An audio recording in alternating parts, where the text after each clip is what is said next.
Good afternoon. I'm San Francisco Mayor London Breed, and I'm joined here today by our Police Chief Bill Scott and our District Attorney Brooke Jenkins.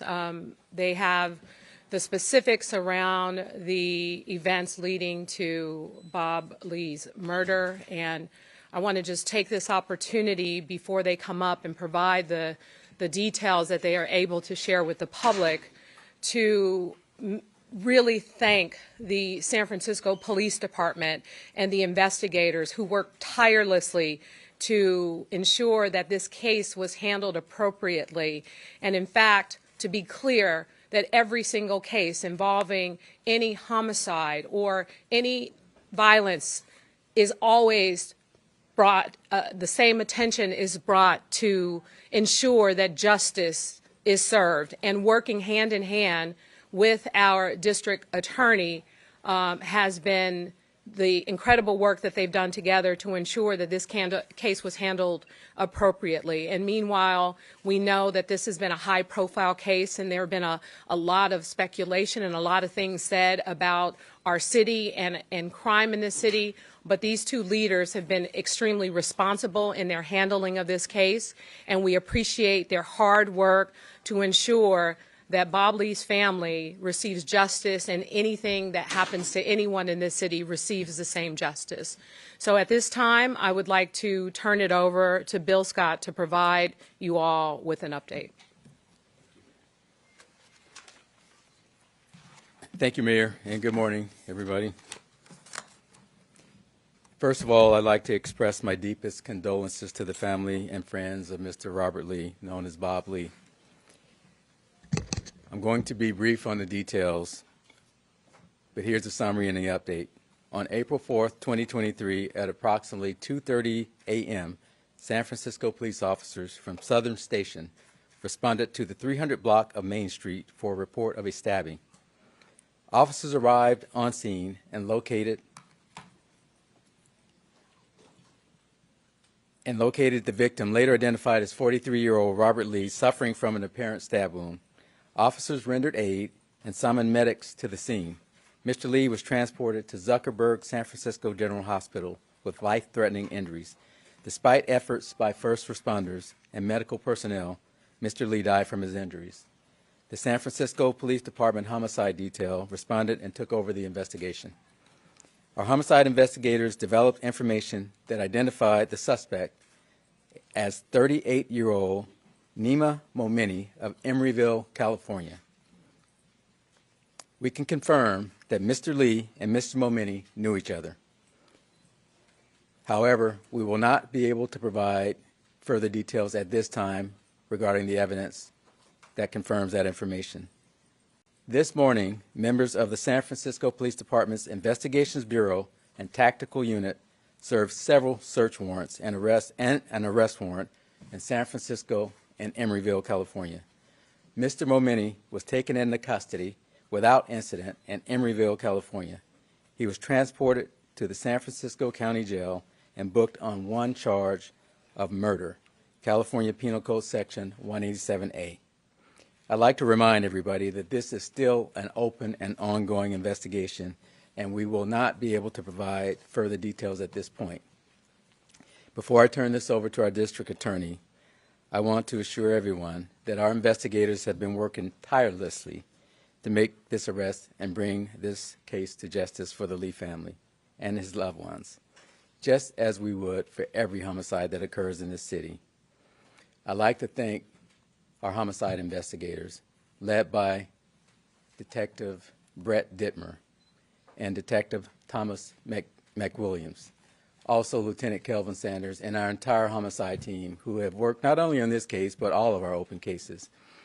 You know, I said from the start that I have every confidence in the men and women and the members that work homicide. They have an 85% clearance rate year to date, and that is expected to go to 92% because we just solved a 1994 case yesterday as well. We never give up finding justice for the victims in this city. And I want to make sure that everybody knows how hard the men and women and members of this department work to keep this city safe. With that said, just a reminder We won't be able to provide many details in this case today, but this is an ongoing investigation. We still have work to do, and our job is to provide the best evidence possible to this district attorney and her team so we can bring this case and any other homicide or crime in the city to justice. So with that, I'd like to turn it over to our district attorney, Brooke Jenkins. We'll take questions after. So as you're aware, I am Brooke Jenkins, the district attorney here in San Francisco, and I want to thank you first all for being here. I also want to start off by first acknowledging the pain and anguish that Mr. Lee's family and friends are currently experiencing. There is nothing worse than a parent having to bury their child, or a young child having to bury their parent. My prayers go out to them during this very difficult time. I too want to commend the San Francisco Police Department for their work in identifying who committed this heinous crime. They worked around the clock to solve this case. While in some cases we do immediately have a suspect, that was not the situation here. As a result of their hard work, Mr. Lee's killer has been identified, arrested, and now will be brought to justice. As a former prosecutor in our homicide unit, I have personally worked on cases with the detectives that solved this case. They are dedicated to justice and have further demonstrated their commitment to ensuring that San Franciscans do get justice when something like this happens. I am here today to formally announce the charges against Mr. Nima Momeni for the murder of Bob Lee. The specific charges that we are filing today include murder in violation of Penal Code Section 187, as well as a special allegation, also known as an enhancement, alleging that this murder was committed with a knife. As for next steps, as I know you all are eager to follow this case, Mr. Momeni is expected to be arraigned in Department 10 of the Hall of Justice tomorrow afternoon at 1:30 p.m. My office will be filing a motion to detain Mr. Momeni without bail to ensure that he remains in custody during the pendency of this case due to the obvious and severe public safety risks that we believe that he poses to the public. I want to end by saying thank you to Mr. Lee's family and the people of San Francisco for being patient with law enforcement during the course of this investigation. I know that everyone has wanted answers since this tragedy happened. While nothing can heal the pain of Mr. Lee's loss, thank you for putting your trust in the San Francisco Police Department and now in my office to ensure that we seek justice in this case. I acknowledge and understand how the loss of a young, vibrant leader and innovator has rocked our city and even beyond.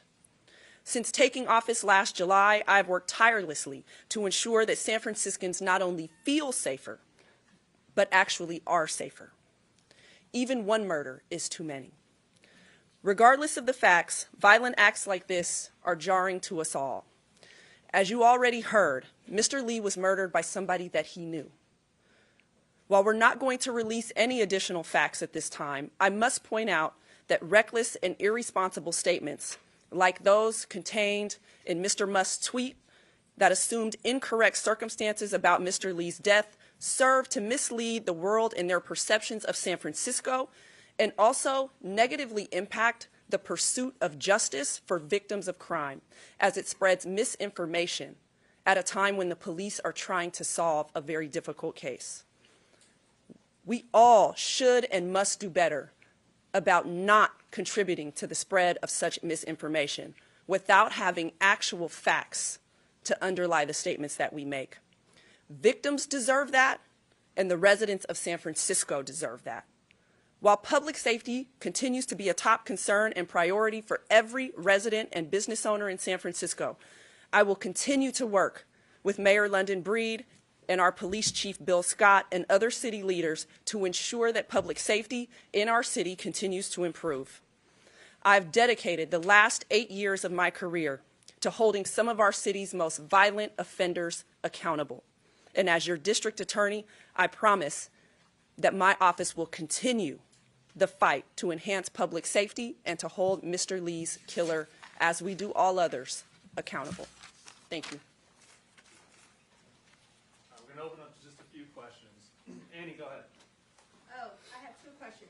First of all, I just wanted to make sure that if we use, is this the suspect? Sorry. You know, see us after, because I have never met Mr. Momini, so I can't confirm that in this press conference, but we appreciate the question. How do you link the suspect to the case? What lead did you have? Was there any security footage that you saw this guy and then you hone in on him? How did you find him? Well, Into the case? we followed the evidence, and there's a lot of evidence, and again, there's still work to be done on this case, and there's still evidence that we need to locate, so we are very limited in what we need to say at this point. And I want to reemphasize what has been said by me and the district attorney. At the end of the day, we want to make sure that we get justice for the families and Mr. Lee. And I really appreciate everybody's enthusiasm to get information, but we have to put the case first. So we won't be able to go into details about any evidence today. Miguel, go ahead. Chief, what can you tell us about the suspect and the victim's time together before the incident, and how long were you tracking the suspect? Well, the evidence shows that they knew each other, and that's about as much as I can say. You know, this case started over a week ago, and we've been working around the clock since then. So the things will come out as this case proceeds, and particularly when it gets to court. But at this point, that's about as much as I can say. I will say this. We've been on this round the clock from the start. And I just want to make sure that the world knows that we have other homicides that we work just as hard on. I understand and appreciate the interest in this case. That's not lost on any of us. But let's not forget that we have lost other lives in this city, and there's work to be done on those cases as well. Adam, go ahead. Chief, can you say anything about the motive? Was this a targeted killing? Was it an altercation that erupted, a fight, anything about that? Well, can't say anything about the motive at this point. But we do know that they knew each other. The evidence has told us that. Hi, good morning. My name is Riley Palmer. I'm with KTV. My question is, how would you respond to the people who portrayed this death in San Francisco, to make San Francisco out to be like a lawless and crime-ridden place? What would you say then? Well, what I will say to that is, this is more about human nature and human behavior than it is about our city. You take this out of San Francisco, they knew each other. You put it in another city, and I'm not going to name any other city because I don't want to do that to any other city, but just put it in any other city. I don't believe it would have changed the circumstances one bit. This is not about San Francisco. It happened in San Francisco, and that is unfortunate. It's even more of a tragedy that it happened at all, but this speaks to more about human nature. Facts show and research shows that most people who commit homicides know the people that they kill. The research shows that. So, you know, I do understand, you know, how people see and view things. I see it, I read it, I live here just like, you know, a lot of you all. But this has nothing to do with San Francisco. This has to do with human nature. I'm going to go right here. And go ahead. Thanks. This is a question from the Chronicle. Can you talk about what possessions Mr. Lee had on him at the time that police found him? Yeah, I can't talk about that because I don't have that information anyway right now. And in terms of what Mr. Lee had on him, that will come out in, as far as the investigation, that will come out as the investigation proceeds. So thank you. You said that there were 2 warrants served, one in Emeryville and one here. Is there any expectation of another arrest or anyone else involved in this that we should be aware of? Well, the case is not closed yet, but at this point, we're focused on the person that we know is the suspect. So the case is not closed. It's an ongoing investigation, but this is, right now, Mr. Momini is our focus and a single suspect in this case. Let me just clarify. We served 2 warrants, 2 search warrants in San Francisco, and an arrest warrant and search warrant in Emeryville. Michael? Chief, why was the arrest made now? Was there new evidence in the case? How early on did the department know that Mr. Momini was the suspect? Well, in any investigation, when we get to the point where we're comfortable that we have enough evidence to make the arrest and we're comfortable, this is where working with our district attorney's office really, really matters. You know, and just as an aside, you know, it's not too common where you have a district attorney who prosecuted homicides and a chief of police who has worked homicide, and we understand the nuances with these investigations. We both do. So we appreciate the work that our teams, our respective teams do. But when we work together and we communicate, we know at which point, because we're taking advice from our prosecutors, when we're ready to proceed with an arrest, when we have enough, when they feel comfortable, and I'll let the DA speak to that, comfortable enough that we have a case that we can move forward with. And once that's done, we will make the arrest, and that's what happened in this case. Let me just say this. The police's arrest standard is probable cause. When they hand a case over to my office, the standard is beyond a reasonable doubt. And so we have to remain in communication about when enough evidence has been mounted, not simply for an arrest in a case like this, but so that when the DA's office is handed a case, that we have enough evidence to prosecute to our to charge and to prosecute to our standard, which is higher than the police arrest standard. Has he been under surveillance? It sounds like you all knew early on that he was a suspect. What I will say is this. We've said multiple times now that we're not going to discuss any other facts about this investigation. This is still an ongoing investigation. We are not at the end of the road. We are truly at the beginning of the road. My office has to, again, have sufficient evidence to be able to prosecute this case to a jury, which to do that, his department still has more work to do. And so at this time, we would ask that you respect that fact. We have a family who's entitled to justice here in this case, and the only way that can be delivered to them is if we protect the integrity of this ongoing investigation. Chief Scott, Chris Velasco from the Washington Post. We've spoken to people who have indicated that the motivation for the attack was a personal entanglement between Mr. Lee and a member of Mr. Mulvaney's family. Is that an area of focus in this investigation? And do you have a comment on that? Well, I don't have a comment in terms of confirming that or not confirming that. What I will say is ongoing investigation. We know they knew each other. We know that much, and we've confirmed that. And there's still some work to be done. So what I don't want to do is put out information that's going to come back and haunt us or the prosecution of this case. So I understand how hard that is. I know everybody wants answers, but please be patient with us on this, because we definitely we are where we are in terms of the arrest, the filing of charges. There's still more work to be done, though. Thank you. Leanne, go ahead, and we're going to just take a few more after this. Yeah, Chief, with regard to what you just said, that you treat every homicide case the same way, there was a murder back in June of this year, less than a year ago. His name was Samuel St. Pierre. His parents are from Arizona. You have the make of the vehicle where, you know, the person shot. It was in the marina. His family just wants to hear you say, you know, that you're still, you know, working as hard as possible. I mean, what do you say? That has not been solved yet. And we are, Leanne, we are working as hard as we can on those cases. And, you know, sometimes evidence comes together, and sometimes, you know, we have evidence that we have to continue to develop. We have to continue to corroborate. And every case is different, but we are working on that case. I'm familiar with all cases, but we are working on that case. We don't give up. I mentioned earlier in my comments, you know, we just solved the case from 1994, you know. And look, let me be clear. Every case is not solved. I wish that were the case. I wish that we can solve every case, and we try our best. But we don't give up on these cases. And if there's active evidence that we can follow, we continue to follow those cases. We've solved cases this year from prior years. So what I would say to the public is, we don't lose hope. Please don't lose hope if your case is still out there. We know some cases go dormant. We've actually invested resources in cold case investigations. We hire retired officers, retired investigators to assist in these cases. We have a cold case unit, and we don't give up on these cases. So if the evidence takes us to an arrest, we definitely will make that arrest. But, you know, with that case, we still have more work to do, and we will do more work. Thank you. Chief, you said you worked around the clock on this.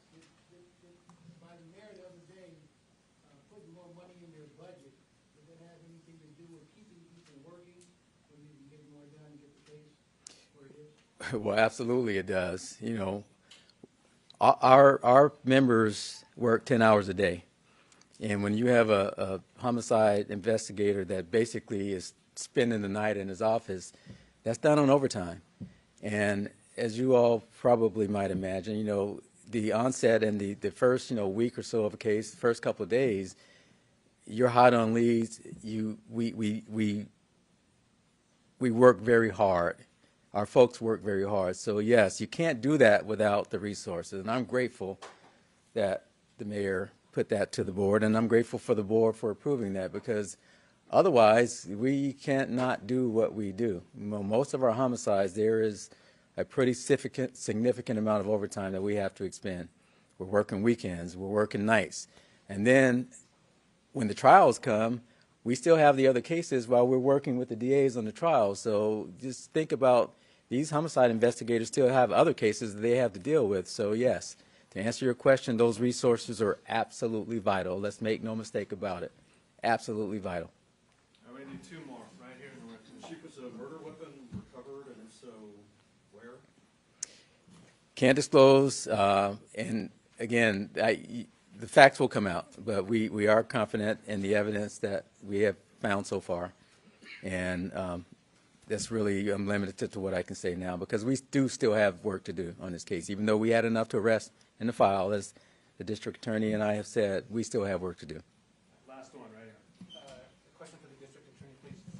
You've spoken to this incident and the narrative of San Francisco as a lawless place, which you described, and you're all dealing with that narrative. Maybe I'm mistaken. I thought there was a tweet from your office describing this as random or something to that effect. Can you address that, and also just more details, please, about how this doesn't fit that narrative? It's something else. Since this incident happened, since waking up to Elon Musk's tweet, my office has worked hard to actually tell people not to make assumptions about this case. We knew nothing about the facts of this case immediately after it happened. None of us did. And so my urging through Twitter, through the news, was to really press upon not just the media, but the residents of San Francisco and everyone else not to draw conclusions about what happened in this case, and actually to wait and to be patient, to let this investigation play out so that we could actually come back with facts. And so now, as you've heard, we do have some facts that we can offer, which is that the killer was a known person to Mr. Lee. But at no point have I tried to represent what happened here, because until now, no one knew. Okay, so this doesn't fit the narrative. I mean, you have described San Francisco as lawless. We talked about that, and the problems that you're having with random violence. This is something completely apart in your mind. This is something apart from things that we have seen. We all understand, I live in San Francisco as well, that we have had issues with crime.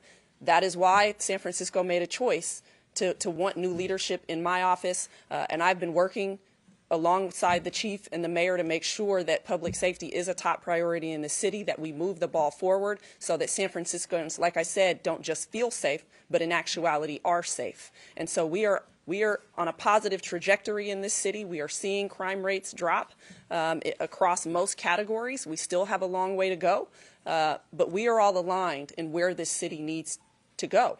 And I think that's what's most important here. Okay, no more questions. The mayor's going to address the audience. Thank you again to our District Attorney, Brooke Jenkins, and our Police Chief, Bill Scott. And I just want to take this into perspective. Just 2 days ago, our District Attorney announced a murder conviction.